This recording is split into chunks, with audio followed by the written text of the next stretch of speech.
mau nanya nih pengalamannya dengan LDM ya, LDM. long distance marriage. Dia bilang katanya ya semakin usia ya melihat permasalahan itu jadi berbeda ya. Iya. Ya udahlah yang nggak usah digede-gedein ya, nggak usah digede-gedein gitu. Tapi komunikasinya akhirnya gimana?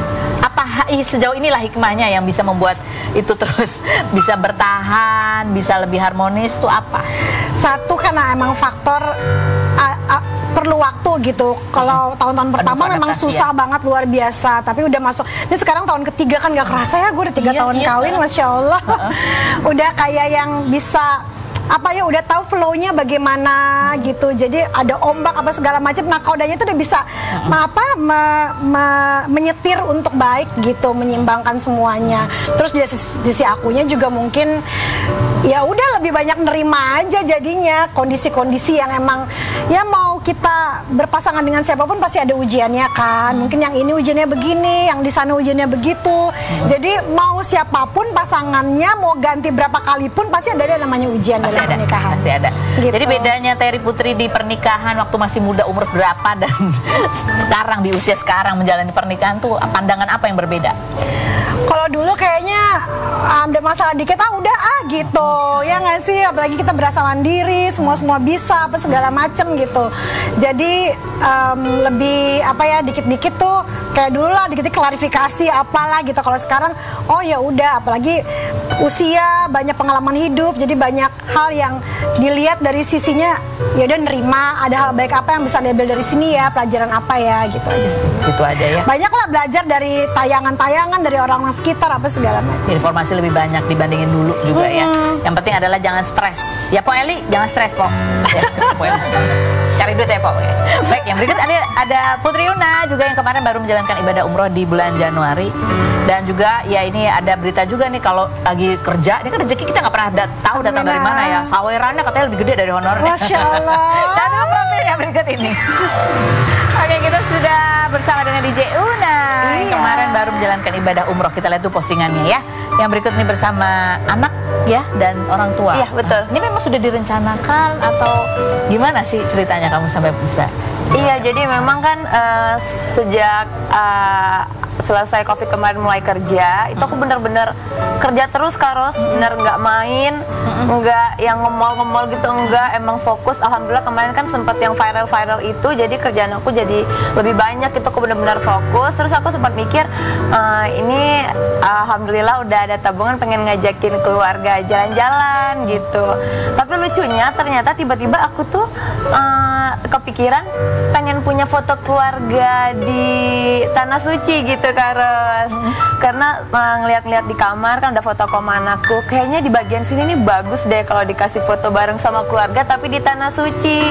Jadi aku bilang ke mama, pergi umroh yuk mah gitu, ajakin papa juga dan yang keluarga yang lain gitu. Terus itu sekitar bulan Agustus gitu ya. Akhirnya di Januari kita alhamdulillah pergi ke Tanah Suci sekeluarga. Alhamdulillah. Jadi berbanyak dong itu yang kemarin. Iya, jadi aku sama anakku, terus ada papa, mama, ada adik, terus kebetulan bawa anak-anak juga, ada keluarganya abangku, dan kebetulan papaku kan udah sepuh ya Kak Ros, jadi aku bawa pamanku juga buat ngedampingin gitu. Masya Allah, dan itu dimudahkan semuanya. Alhamdulillah, Masya Allah. Ada cerita apa yang buat kamu itu berkesan sekali dalam perjalanan dari mulai niat kamu untuk menjalankan ibadah umroh sampai di sananya? Ada apa? Niatku sih sebenarnya Kak memang pengen ngebahagiain orang tua ya, pengen berbakti sama orang tua, terus juga pengen ngajak anak-anak untuk mengenal bahwasannya kita hidup ini ada Allah gitu, segala sesuatunya itu dari Allah gitu.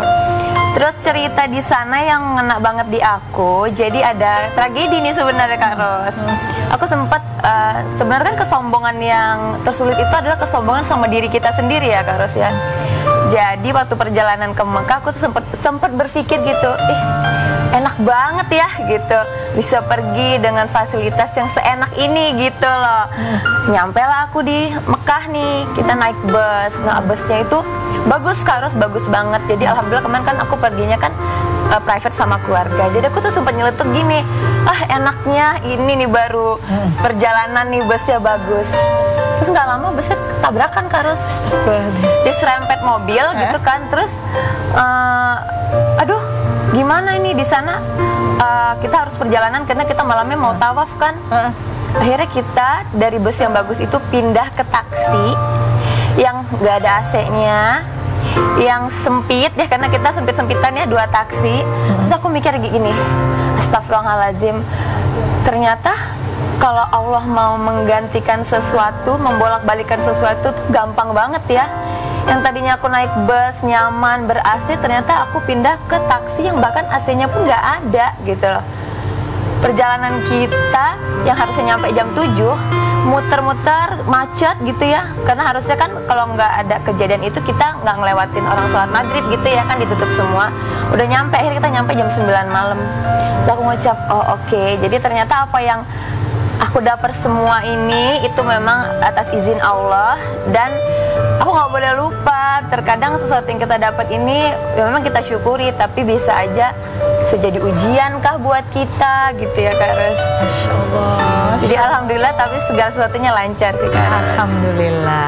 Makanya postingan kamu bunyinya adalah sehelai daun jatuh pun atas izin. Iya betul. Di situ aku benar-benar terbuka lah pikirannya Kak Ros. Kita akan kembali lagi, jangan kemana-mana, tetap di Runting Musik.